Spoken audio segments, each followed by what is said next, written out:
হযরতুল আল্লাম জনাব মাওলানা ফয়জুল্লাহ সাহেব বারাকাল্লাহু ফি হায়াতি। আমি হযরতকে ওনার গুরুত্বপূর্ণ তকরীর পেশ করার জন্য মাহফিল পরিচালনা কমিটির পক্ষ থেকে সবিনয় অনুরোধ জানাচ্ছি।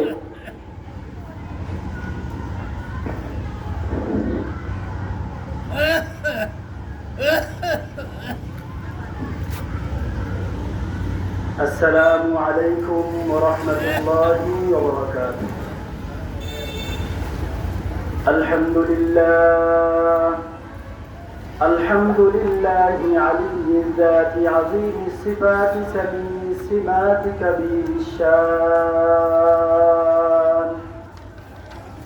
جليل القدر رفيع الذكر مطاع الأمر جليل البرهان فخيم الاسم عزيز العلم وسيع الحلم كثير الغفران جميل الثناء جزيل العطاء مجيب الدعاء عميم الإحسان سريع اليد. الحمد لله মুফতি আজম ফয়জুল্লাহ রহমতুল্লাহ আলাই বালক বালিকা তাহফিজুল কুরআন মাদ্রাসা কর্তৃক আয়োজিত আজকের এই মুফতি মাহফিলের সম্মানিত সভাপতি এবং দেশের বিভিন্ন অঞ্চল থেকে আগত জাতির শিরতাজ উম্মতের রাহবার হযরত উলামায়ে কেরাম এবং সর্বস্তরের মুসলমান দিনদার নবী প্রেমিক ইমানদার ভাই ও বোনেরা, আমরা সকলেই সর্বপ্রথম আল্লাহ সুবহানাহু ওয়া তাআলার দরবারে কালিমাতুশ শুকর আদায় করি যে মহান রব্বুল আলামিন কিছু সংখ্যক লোকের মেহনতের বদলায় আজকে আমাদেরকে এই জান্নাতের বাগানে উপস্থিত হওয়ার তৌফিক দান করেছেন। এজন্য মহান রব্বুল আলামিনের দরবারে কালিমাতুশ শুকর আদায় করি, সকলে অন্তরের স্থল থেকে বলি আলহামদুলিল্লাহ।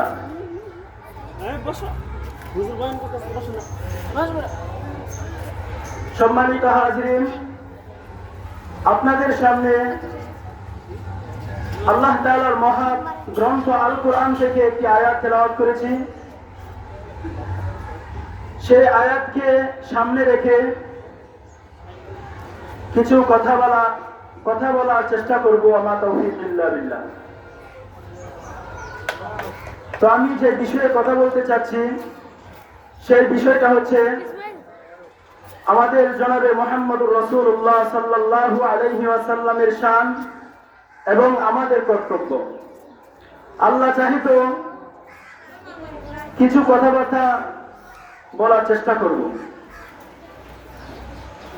তো রাসূল করিম সাল্লাল্লাহু আলাইহি ওয়াসাল্লামের শান সম্পর্কে জানার পূর্বে আমাদের একটা বিষয় জানা অত্যন্ত জরুরি। সেটা হচ্ছে আমাদের সমাজে রাসূল সাল্লাল্লাহু আলাইহি ওয়াসাল্লামের শানকে কেন্দ্র করে মানুষ তিন ভাগে বিভক্ত হয়ে গেছে, তিন ভাগে দলবদ্ধ হয়ে গেছে।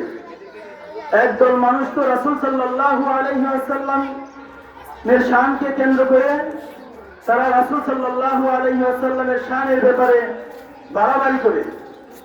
আরেক দল আছে রাসূল সাল্লাল্লাহু আলাইহি ওয়াসাল্লামের শানের ব্যাপারে ছাড়াছাড়ি করে। তার মধ্য থেকে আরেক দল আছে যারা রাসূল সাল্লাল্লাহু আলাইহি ওয়াসাল্লামের শানের ব্যাপারে বাড়াবাড়িও করে না, ছাড়াছাড়িও করে না।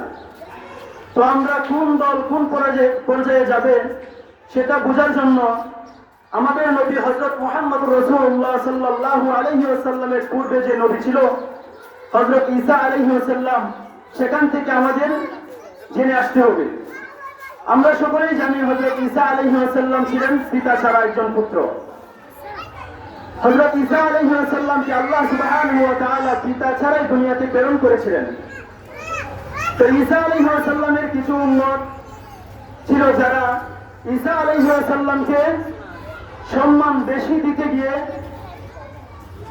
ঈসা আলাইহিস সালামকে আল্লাহ তাআলার পুত্র সাব্যস্ত করেছে, নাউযুবিল্লাহ। এরকম ভাবে আরেক শ্রেণীর মানুষ ঈসা আলাইহিস সালামের সম্মানকে ক্ষুণ্ণ করার ক্ষেত্রে ঈসা আলাইহিস সালামকে জারদ সন্তান বলেছে, নাউযুবিল্লাহ।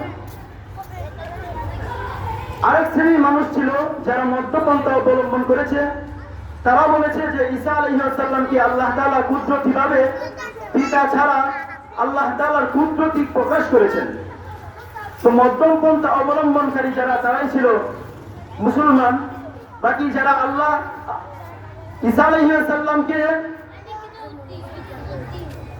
আল্লাহর পুত্র সাব্যস্ত করেছে, তারা হয়েছে খ্রিস্টান। আর যারা ঈসা আলাইহিস সালামকে জারদ সন্তান বলে সাব্যস্ত করেছে, তারা হয়েছে ইহুদি। ঠিক এরকম ভাবে আমাদের সমাজে যারা রাসূলুল্লাহ সাল্লাল্লাহু আলাইহি ওয়াসাল্লামের শানকে বাড়াইতে বাড়াইতে আল্লাহ পর্যন্ত পৌঁছে দেয়, যারা বলে রাসূল সাল্লাল্লাহু আলাইহি ওয়াসাল্লাম আল্লাহ তাআলা জাতি নূরের সৃষ্টি, যারা বলে আল্লাহ রাসূল সাল্লাল্লাহু আলাইহি ওয়াসাল্লাম আল্লাহ তাআলা যেরকম ভাবে গায়েব জানেন, রাসূল সাল্লাল্লাহু আলাইহি ওয়াসাল্লামও সেরকম ভাবে গায়েব জানেন, যারা বলে আল্লাহ তাআলা যেরকম ভাবে সর্ব অবস্থায় হাজির নাজির, রাসূল সাল্লাল্লাহু আলাইহি ওয়াসাল্লাম সর্ব অবস্থায় সব জায়গায় হাজির নাজির, এরকমও বলে যে রাসূল সাল্লাল্লাহু আলাইহি ওয়াসাল্লাম হেদায়েতের মালিক। যারা এরকম কথা বলে, তারা রাসূল সাল্লাল্লাহু আলাইহি ওয়াসাল্লামের শানে বাড়াবাড়ি করতে গিয়ে তারা হয়ে যায় বিদআতি। আরেকজন আছে যারা মনে করে রাসূল সাল্লাল্লাহু আলাইহি ওয়াসাল্লাম আপনার আমার মতো সাধারণ মানুষ, আপনিও মার পেটেছিলাম, রাসূল সাল্লাল্লাহু আলাইহি ওয়াসাল্লামও মার পেটেছিলেন, আমিও মৃত্যুবরণ করিব, রাসূল সাল্লাল্লাহু আলাইহি ওয়াসাল্লামও মৃত্যুবরণ করিব, কোনো পার্থক্য নেই। সেটা হচ্ছে লা মাযহাবী, যাদেরকে আহলে হাদিস বলে আমরা চিনি। তো যেরকম ভাবে ঈসা আলাইহিস সালামের অনুসরণ করতে গিয়ে যারা বাড়াবাড়ি করেছিল, যারা ছাড়াছাড়ি করেছিল, উভয় দল পথভ্রষ্টতা এবং গুমরাহির মধ্যে, ঠিক তদ্রূপ এখনো যারা আমাদের নবী হযরত মুহাম্মদ রাসূলুল্লাহ সাল্লাল্লাহু আলাইহি ওয়াসাল্লামের শানকে কেন্দ্র করে যারা বাড়াবাড়ি করবে এবং যারা ছাড়াছাড়ি করবে, নিঃসন্দেহে তারাও বন্ড, নিঃসন্দেহে তারাও কি বন্ড দলের মধ্যে আছে, তারা গুমরাহি বা পথভ্রষ্টতার মধ্যে আছে। তো যাই হোক, আমার বিষয় ছিল রাসূল সাল্লাল্লাহু আলাইহি ওয়াসাল্লামের শান সম্পর্কে কথাবার্তা বলা। তো রাসূল সাল্লাল্লাহু আলাইহি ওয়াসাল্লাম শান বলতে গেলে, যখন রাসূল সাল্লাল্লাহু আলাইহি ওয়াসাল্লামকে আল্লাহ তাআলা সৃষ্টি করবেন, তখন ফেরেশতাদের মাঝে আওয়াজ আসলো, আতুহু খুলুকে আদম, মারিফাত শীশ, শুজাআত নূহ, কুল্লাত ইব্রাহিম, লিসান ইসমাঈল, লিদা ইসহাক, ফাসাহাত সালেহ, হিকমত নূহ, বুশরা ইয়াকুব, জামাল ইউসুফ, صبر أيوب، طاعة يونس، جهاد يوشع، صوت داود، حب دانيال، وقار إلياس، جهد عيسى، قوة موسى، هيبة سليمان، وعلم الخضر। আল্লাহ সুবহানাহু ওয়া তাআলা ফেরেশতাদের মজলিসের মধ্যে ঘোষণা করে দিলেন, এই বাচ্চাকে, এই 20 জন নবীর 20টি গুণ তার ভিতরে প্রবেশ করানো হোক। তখন ফেরেশতারা আরজ করলেন, নবী তো 20 জন নয়, নবী তো 100 লক্ষ নবীর মধ্যে 20 জন নবীর গুণ কেন এই বাচ্চার ভিতরে প্রবেশ করানো হবে? তখন আল্লাহ সুবহানাহু ওয়া তাআলা বলেন, আগনিরুহু বিজামিই আখলাকিন নাবিয়্যিন, তাহলে সমস্ত নবীদের আখলাকের ভান্ডারের ভিতরে এই বাচ্চাকে প্রবেশ করানো হোক। এখান থেকে আমরা এটাই বুঝতে পারলাম যে বাবা আদম আলাইহিস সালাম থেকে এখন পর্যন্ত যত নবী ছিল, সমস্ত নবীর যে গুণ ছিল, সমস্ত নবীর যে সিফত ছিল, সমস্ত নবীর গুণ আর সিফত আপনার আমার নবী হযরত মুহাম্মদুর রাসূলুল্লাহ সাল্লাল্লাহু আলাইহি ওয়াসাল্লামের ছিল। আপনার আমার নবীর শান এখানেই শেষ নয়, যা মুসলমানের যে সর্বশ্রেষ্ঠ ইবাদত, সেই সর্বশ্রেষ্ঠ ইবাদত আল্লাহ তাআলা আপনার আমার নবীর নাম দিয়ে সাজিয়েছেন। সেই ইবাদতটা হচ্ছে নামাজ। আমরা যদি লক্ষ্য করি তাহলে দেখতে পারবো, একটি মানুষ যখন নামাজে দাঁড়ায় তখন তাকে মনে হয় আলিফ, সোজা আলিফের মতো দেখা যায়। যে রাসূল সাল্লাল্লাহু আলাইহি ওয়াসাল্লামের আরেকটি নাম ছিল আহমদ, সে যখন নামাজে দাঁড়ায় তখন মনে হয় সে যেন আহমদের আলিফ দাঁড়িয়ে আছে। এরকম ভাবে ওই ব্যক্তিরা যখন রুকুতে যায়, তখন মনে হয় যে আহমদের হা রুকুতে আছে। এরকম ভাবে ওই ব্যক্তিরা যখন সেজদায় যায়, তখন মনে হয় যে আহমদের মিম সেজদায় বসে আছে। ওই ব্যক্তিটাই যখন সেজদা থেকে উঠে তাশাহুদের জন্য বসে, তখন মনে হয় যে আহমদের দাল সুন্দর বাঁকা হয়ে বসে আছে। তো দেখেন, আল্লাহ সুবহানাহু ওয়া তাআলা রাসূল সাল্লাল্লাহু আলাইহি ওয়াসাল্লামকে সম্মান দিতে গিয়ে নামাজকেও রাসূলের একটি নাম দ্বারা তৈরি করেছেন। এরকম ভাবে রাসূল সাল্লাল্লাহু আলাইহি ওয়াসাল্লামের সম্মান দিতে গিয়ে আল্লাহ সুবহানাহু ওয়া তাআলা সর্বশ্রেষ্ঠ যে ভাষা, সেই ভাষাকে আল্লাহ রাসূল সাল্লাল্লাহু আলাইহি ওয়াসাল্লামের গুণবাচক নামের প্রথম অক্ষর দিয়ে সাজিয়েছেন। তো বলতে পারেন সেটা কিরকম ভাবে? তো লক্ষ্য করলে দেখা যায়, আপনি যখন আরবি 29টি হরফের মধ্য থেকে আলিফকে টান দিবেন, তখন আমার নবী আহমদ। আপনি যখন বাকে টান দিবেন, তখন আমার নবী বাশির। আপনি যখন তাকে টান দিবেন, তখন আমার নবী তাকি। আপনি যখন তাকে টান দিবেন, তখন আমার নবী আস-সাকির।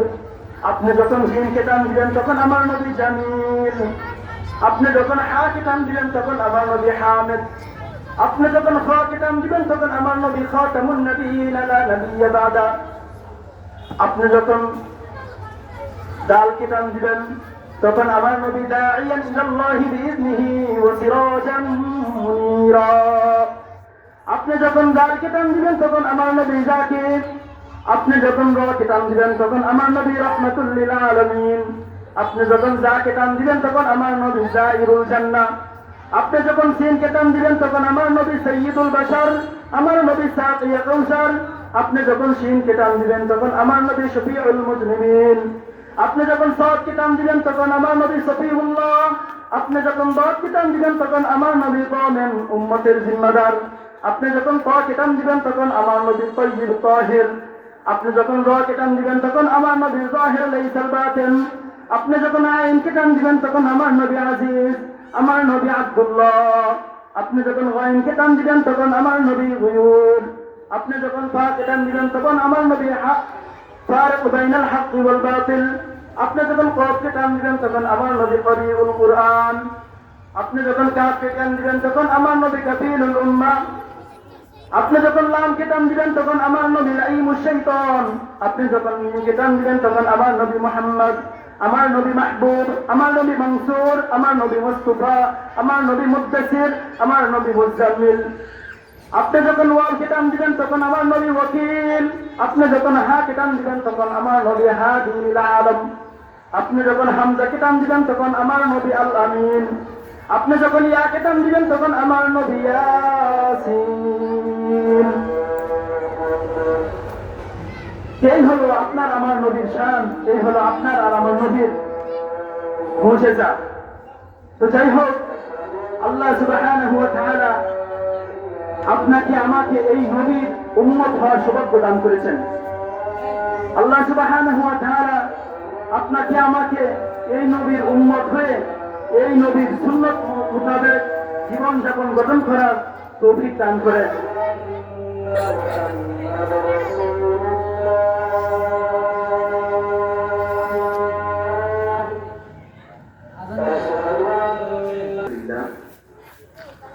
তো যাই হোক, আমরা যে বিষয়ে আলোচনা করতেছিলাম, তো আপনাদের সম্মুখে কোরআনে কারীম থেকে আমি যে আয়াতটা তেলাওয়াত করেছিলাম, সেই আয়াতের মধ্যে আল্লাহ সুবহানাহু ওয়া তাআলা বলতেছেন, ইন্নাল্লাহা ওয়া মালাইকাতাহু ইউসাল্লুনা আলান নবী ইয়া আইয়ুহাল্লাযীনা আমানু সাল্লু আলাইহি ওয়া সাল্লিমু তাসলিমা।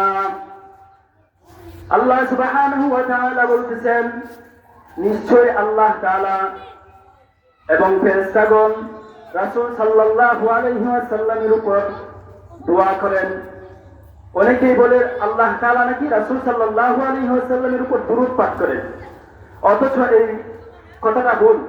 কারণ দুরূদ শরীফ হচ্ছে ইবাদত, আর আল্লাহ তাআলার জন্য ইবাদত সাজে না। ইবাদত তো বান্দা আল্লাহ তাআলার জন্য করবে। আল্লাহ তাআলার তো কোনো আল্লাহ নেই যে আল্লাহ তাআলা ইবাদত করবে।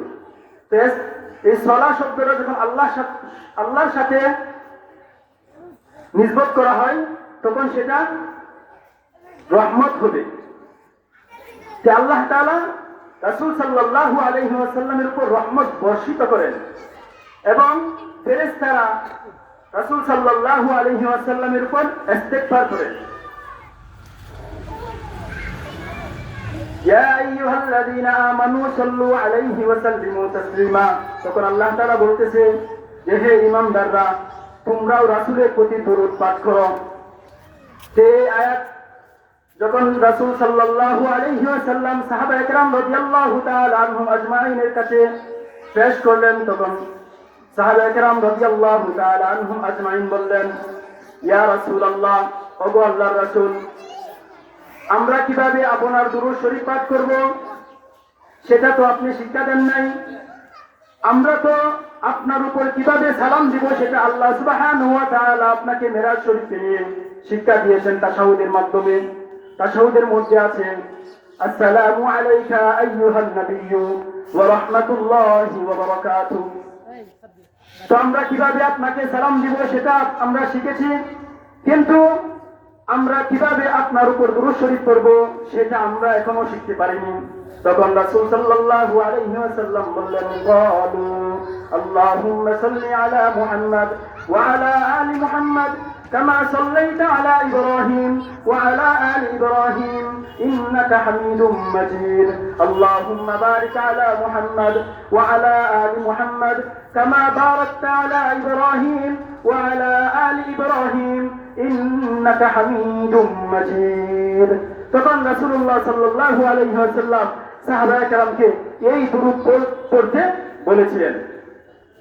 তো যাই হোক, আমরা সর্ব অবস্থায় রাসূল সাল্লাল্লাহু আলাইহি ওয়াসাল্লামের উপর দুরূদ শরীফ বেশি বেশি পাঠ করব, কারণ রাসূল সাল্লাল্লাহু আলাইহি ওয়াসাল্লাম আরেক হাদিসের মধ্যে বলেছেন, আন আনাস রাদিয়াল্লাহু তাআলা আনহু قال قال رسول الله صلى الله عليه وسلم من صلى صلاة واحدة صلى الله عليه وسلم صلى الله عليه 10 صلوات وحطت عنه 10 خطيئات ورفعت له 10 درجات।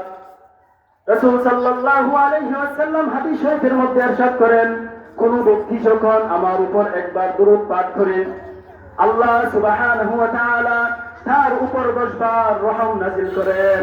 সুবহানাল্লাহ। ওই ব্যক্তিটা যখন আল্লাহ তাআলা বলতেছেন, যদি কোন ব্যক্তি আমার উপর একবার দুরূদ শরীফ পাঠ করে তার 10টি গুনাহ আল্লাহ তাআলা maaf করে দেন। শুধু তাই নয়, পরকালে ওয়া রুফিআত লাহু 10 দারাজাত, পরকালে তার জন্য 10টি মর্যাদা বৃদ্ধি করা হয়। রাসূল সাল্লাল্লাহু আলাইহি ওয়াসাল্লাম ইরশাদ করতেছেন, যদি সম্ভব হয় তাহলে তোমরা মদিনায় আসো, মক্কায় আসো, এসে আমার রওজাকে সামনে নিয়ে তোমরা আমার উপর দুরূদ শরীফ পাঠ করো। আর ইহা যদি সম্ভব না হয়, পৃথিবীর যে কোনো প্রান্তে থেকে তুমি যদি আমার উপর দুরূদ পাঠ করো, তাহলে ফেরেশতাদের মাধ্যমে আমার কাছে দুরূদের ব্যাপারে জানানো হইবে। রাসূল সাল্লাল্লাহু আলাইহি ওয়াসাল্লাম আরেক হাদিসের মধ্যে ইরশাদ করেন, ইন্না লিল্লাহি মালাইকাতান সাইয়াহিনা ফিল আরদ ইউবাল্লিগুনি মিন উম্মতি সালাম। রাসূল সাল্লাল্লাহু আলাইহি ওয়াসাল্লাম বলতেছেন, আমার উম্মতের মধ্যে কোন ব্যক্তি যখন আমার উপর সালাম পেশ করে, তখন আল্লাহ তাআলা একদল ফেরেশতা সৃষ্টি করেছেন যারা পৃথিবীর মধ্যে ঘোরাফেরা করে। তারা ওই ব্যক্তির ব্যাপারে আমার কাছে এসে বলে যে অমুকের পিতা অমুকের ছেলে অমুক আপনার উপর দুরূদ শরীফ পাঠ করতেছে। তো এই হলো আল্লাহ রাসূল সাল্লাল্লাহু আলাইহি ওয়াসাল্লামের উপর দুরূদ শরীফ পড়ার ফজিলত। এখানেই শেষ নয়। একদিন উবাই ইবনে কাব রাদিয়াল্লাহু তাআলা আনহু রাসূল সাল্লাল্লাহু আলাইহি ওয়াসাল্লামের দরবারে হাজির হইলেন।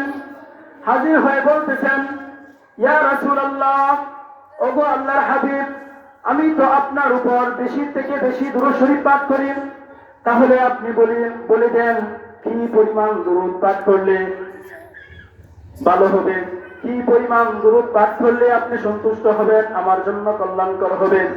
তখন রাসূল সাল্লাল্লাহু আলাইহি ওয়াসাল্লাম বললেন, মা শিতা, তোমার যা খুশি তা তুমি আমার উপর দুরূদ পাঠ করতে পারো। তখন উবাই ইবনে কাব রাদিয়াল্লাহু তাআলা আনহু বললেন, আর তাহলে আমি আমার যেই সময়টাকে নির্ধারণ করেছি সেই সময়কে 4 ভাগে ভাগ করব। সেই 4 ভাগের 1 ভাগ শুধু আপনার উপর দুরূদ শরীফ পাঠ করব, বাকি 3 ভাগ সমস্ত আমল করব। তখন রাসূল সাল্লাল্লাহু আলাইহি ওয়াসাল্লাম বললেন, মা শিতা, তুমি চাইলে এটাও করতে পারো। ফাইন জিতা ফাহুয়া খায়রুল লাক, তবে এর চেয়ে যদি আমার উপর আরো বেশি দুরূদ পাঠ করো তাহলে তোমার জন্য ক্ষতি হবে না, বরং তোমার জন্য লাভবান হবে। তখন উবাই ইবনে কাব রাদিয়াল্লাহু তাআলা আনহু বলেন, ইয়া রাসূলুল্লাহ, ফান্নিস, তাহলে আমি আমার পুরো সময়কে 2 ভাগে ভাগ করব। 2 ভাগে ভাগ করে পুরো 1 ভাগ আপনার উপর দুরূদ শরীফ পাঠ করব, আর বাকি 1 ভাগ বিভিন্ন আমল করব। তখন রাসূল সাল্লাল্লাহু আলাইহি ওয়াসাল্লাম বললেন, মা শিতা, তুমি চাইলে এটাও করতে পারো। ফাইন জিতা ফাহুয়া খায়রুল লাক, তবে এর চেয়ে যদি আরো বেশি তুমি আমার উপর দুরূদ পাঠ করো তাহলে তোমার জন্য ক্ষতি হবে না, বরং তোমার জন্য লাভবান হবে। তখন উবাই ইবনে কাব রাদিয়াল্লাহু তাআলা আনহু বলেন, ইয়া রাসূলুল্লাহ, ইয়া হাবিবাল্লাহ, তাহলে আমি আমার যেই সময়কে নির্ধারণ করেছি এই সময়ের মধ্য থেকে সেটাকে আমি 3 ভাগে ভাগ করব, আর 3 ভাগে ভাগ করে আপনার উপর দুরূদ পাঠ করব, বাকি 1 ভাগ দুনিয়ার বিভিন্ন কাজ কারবার করব। তখন রাসূল সাল্লাল্লাহু আলাইহি ওয়াসাল্লাম বললেন, মা শিতা, তুমি চাইলে এটাও করতে পারো। ভাই জিতা ফাহুয়া খায়রুল লাক, তবে এর চেয়ে যদি আরো বেশি দুরূদ পাঠ করো তাহলে তোমার জন্য ক্ষতি হবে না, বরং তোমার জন্য লাভবান হবে। তখন উবাই ইবনে কাব রাদিয়াল্লাহু তাআলা আনহু বলেন, ইয়া রাসূলুল্লাহ, আমার নির্দিষ্ট পুরা সময় আপনার উপর দুরূদ পাঠ করে আমি শেষ করে দিব। তখন রাসূলুল্লাহ সাল্লাল্লাহু আলাইহি ওয়াসাল্লাম বললেন, ইদান ইয়াকফি হাম্মাকা ওয়া ইয়াগফিরু লাকা যামবাকা। ও উবাই ইবনে কাব, তুমি যদি আমার প্রতি এভাবে দুরূদ পড়ে তোমার পুরা সময়কে ব্যয় করে দাও তাহলে আল্লাহ সুবহানাহু ওয়া তাআলা তোমার জন্য 2টি পুরস্কারে পুরস্কৃত করবেন। তোমাকে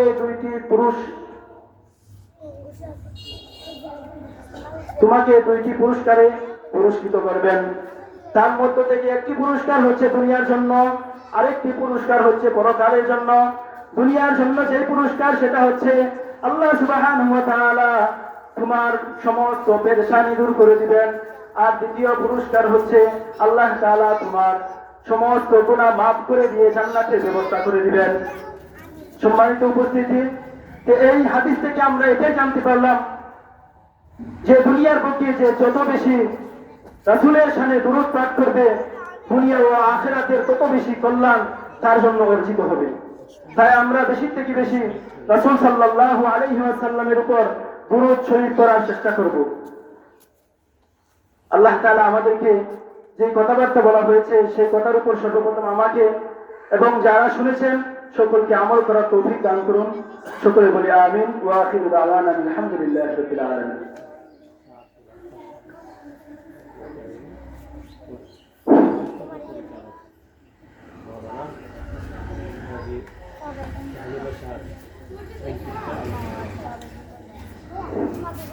আলহামদুলিল্লাহ সুম্মা আলহামদুলিল্লাহ। এই পর্যায়ে আপনাদের সামনে সংক্ষিপ্ত আলোচনা পেশ করবেন